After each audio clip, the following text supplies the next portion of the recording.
Assalamualaikum warahmatullahi wabarakatuh. Baik, di sini saya akan mengajak teman-teman semua untuk uji Wilcoxon dan nilai Engen.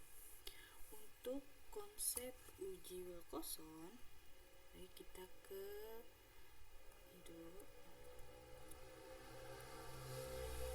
Oke, uji Wilcoxon Significant Rank Test adalah uji statistik non-parametrik yang digunakan untuk mengetahui apakah terdapat perbedaan yang signifikan antara dua data berpasangan, seperti nilai pretest dan posttest. Uji ini biasanya digunakan ketika data tidak berdistribusi normal. Itu prinsipnya menghitung selisih antara pretest dan posttest, terus memberikan peringkat ranking pada selisih tersebut, terus melihat apakah perubahan yang terjadi signifikan atau tidak. Jika nilai signifikannya itu di bawah 0,05, maka terdapat perbedaan yang signifikan, artinya pembelajaran itu berpengaruh. Dari data terlihat seluruh nilai posttest dan pretest. Oke, ini kita lanjut buka ke SPSS. Baik, di sini saya sudah ada nilai pretest dan posttest. Oke, kita pindahkan dulu ke SPSS.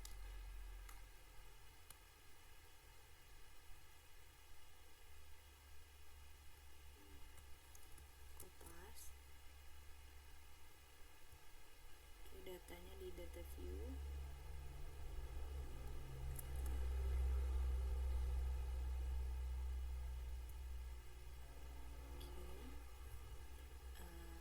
Kita beralih ke variable view, terus ini pretest, bawahnya posttest. Oke, desimalnya kita ganti jadi 0,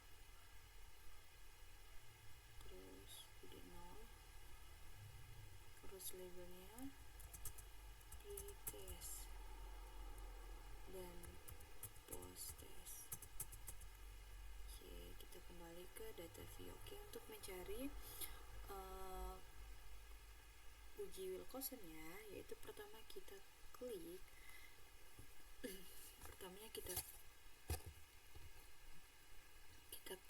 analyze.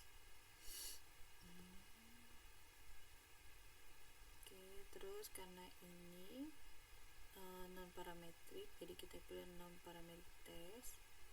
Habis itu legacy dialog, terus nih to related sample, terus variabel satunya kita ambil pretest.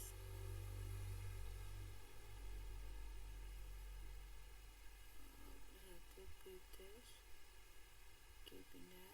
Variabel 2 nya posttest. Oke, jangan lupa tes tipenya adalah Wilcoxon, terus kita oke.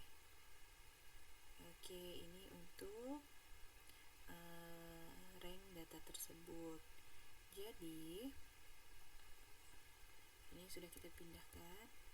Hasilnya interpretasi berdasarkan tabel ranks diperoleh bahwa negative ranks post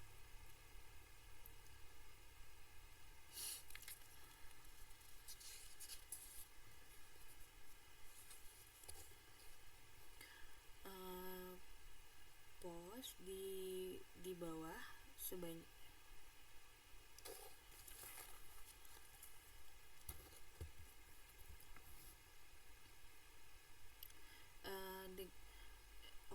jadi diperoleh negative ranks post di bawah. Negative ranks post di bawah pre sebanyak 0 siswa, yang berarti tidak ada siswa yang mengalami penurunan nilai setelah pembelajaran. Positive rank post di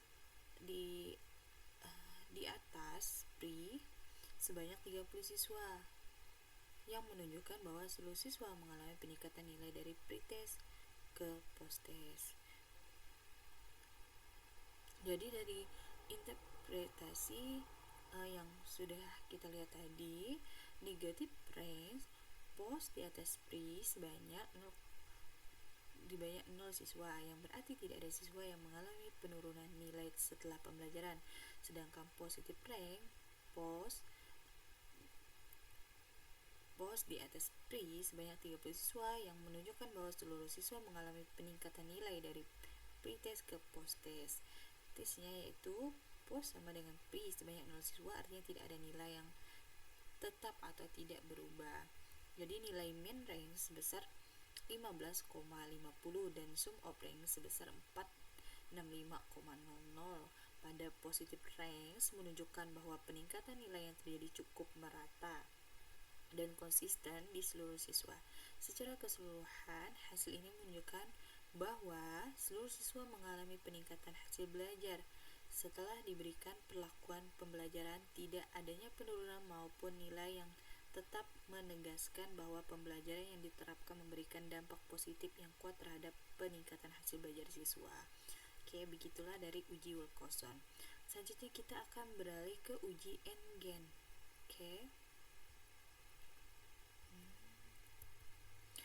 Apa itu uji Engen? Uji Engen adalah normalized gain adalah ukuran yang digunakan untuk mengetahui tingkat peningkatan hasil belajar siswa setelah diberikan pembelajaran dengan membandingkan nilai pretest dan posttest. Engen tidak hanya melihat selisih nilai, tapi juga mempertimbangkan skor maksimum yang mungkin dicapai sehingga hasilnya lebih proporsional. Rumus Engen yaitu G sama dengan posttest dikurang pretest, nanti dibagi dengan 100 dikurang pretest. Untuk kategori Engen-nya, hasil perhitungan Engen diklasifikasikan menjadi tinggi yaitu G di atas 0,7,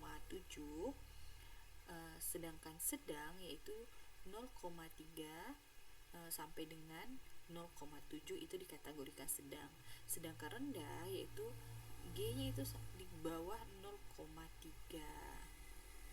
Jadi untuk kesimpulan singkatnya, Engen digunakan untuk mengetahui seberapa besar efektivitas pembelajaran dalam meningkatkan hasil belajar siswa.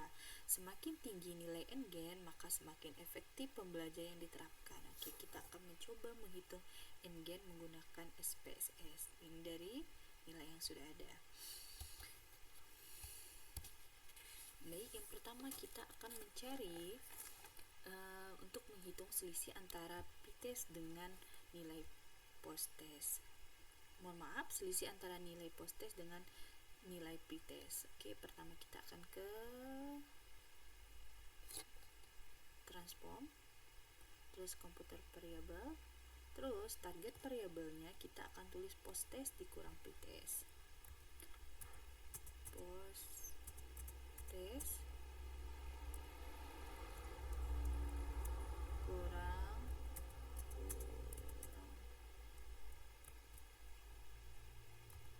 pretest. Oke. Untuk numeric precision, pertama kita klik posttestnya dulu. Oke, kita pindahkan.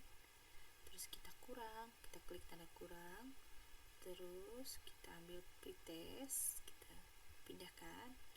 Oke, ini adalah posttest dikurang pretest, akhirnya kita klik OK. Oke, kita kembali ke nilai. Oke, ini adalah posttest kurang pretest. Oke, ini untuk hasilnya. Selanjutnya kita akan ke transform kembali, yaitu untuk menghitung skor ideal, yaitu dikurang skor pretest atau nilai pretest atau nilai pretest ini dimana skor ideal yang diperoleh yaitu 100. Oke, kita ke komputer variable, kita reset terlebih dahulu. Target variabelnya kita ganti skor ideal karena kita mau cari skor ideal. Oke, ideal, terus kurang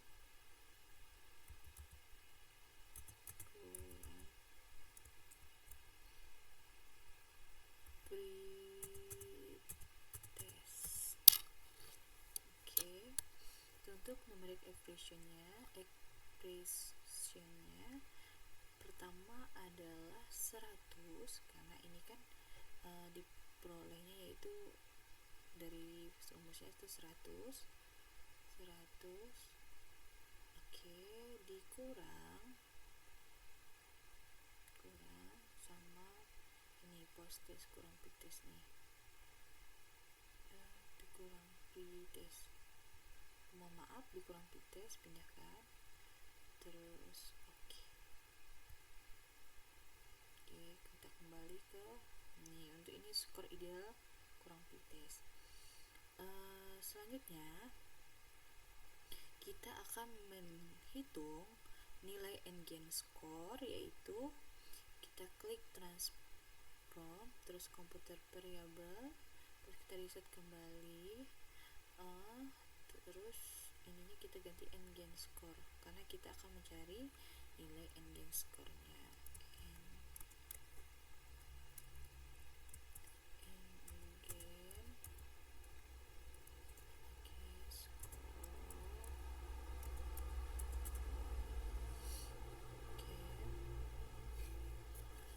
Untuk numeriknya, post test kurang nih, pretest nih, kita pindahkan terlebih dahulu.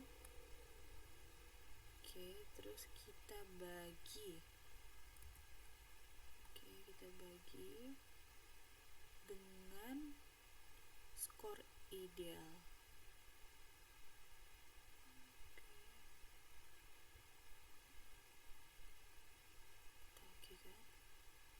Sudah selesai. Ini untuk N-gain score-nya. Sekarang kita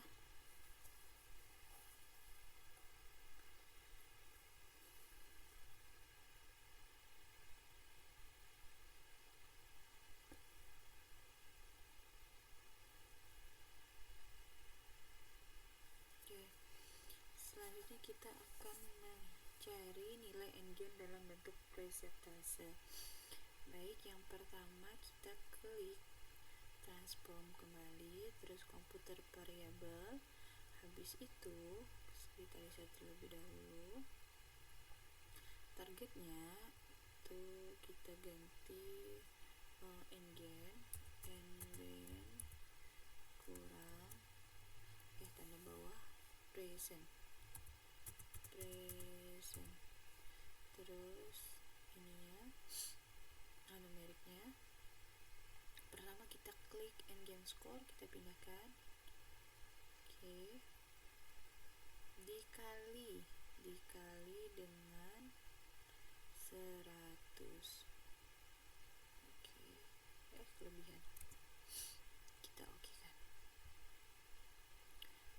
Setelah itu udah muncul N-gain persennya.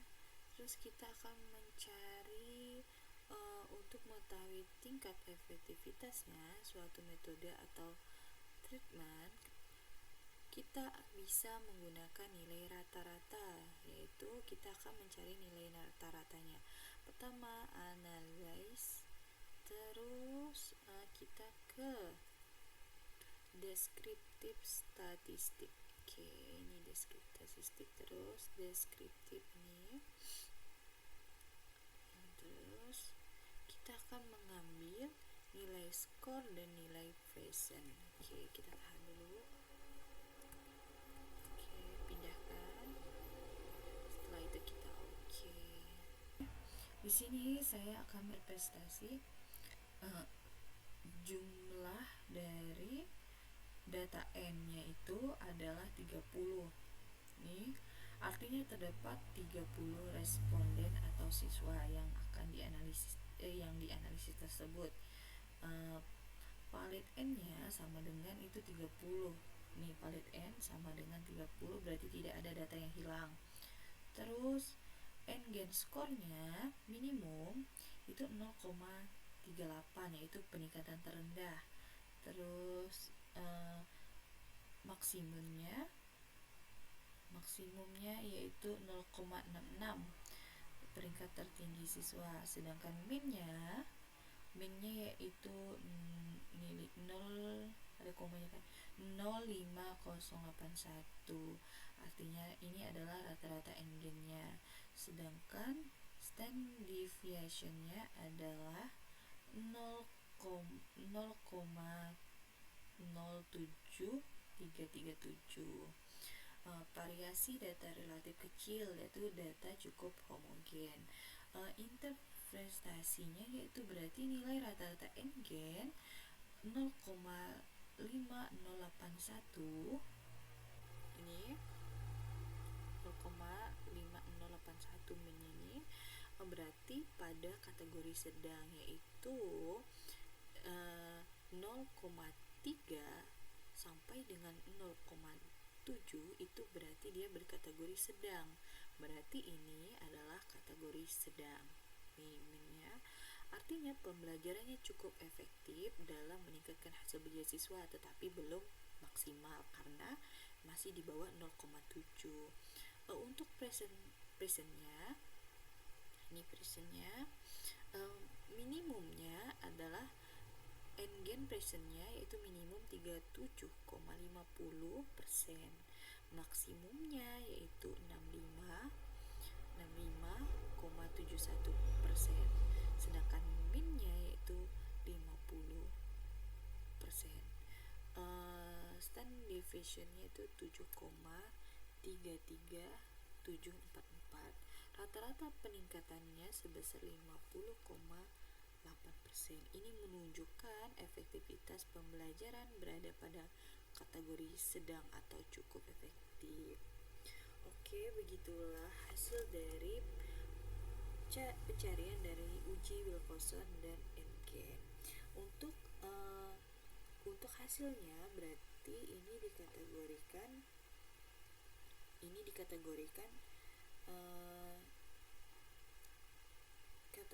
kurang efektif. Kenapa? Karena di bawah 40 itu dikategorikan tidak efektif, sedangkan di atas 40 sampai 55 itu dikategorikan kurang efektif, sedangkan 56 sampai 75 itu dikategorikan cukup efektif, sedangkan di atas 76 itu sama dengan efektif.